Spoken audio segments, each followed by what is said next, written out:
Hey there, what's up? In this video, I'll give you a quick guide on how you can open a Wise Business account.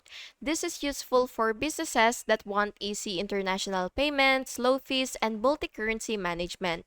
So, the first thing that you will have to do is go to wise.com/business, and once you're here, you will just have to click sign up.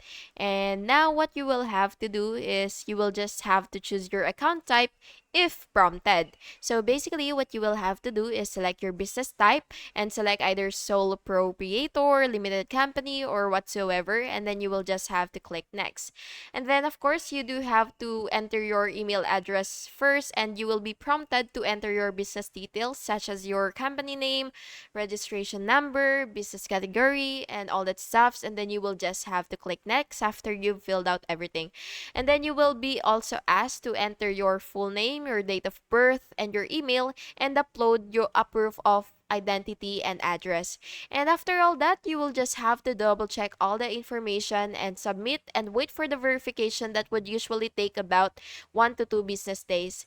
And yeah, that's how you can open your Wise Business account, and I hope you found this video helpful. And if you did, please make sure to like and subscribe for more videos like this. Thank you and have an awesome day.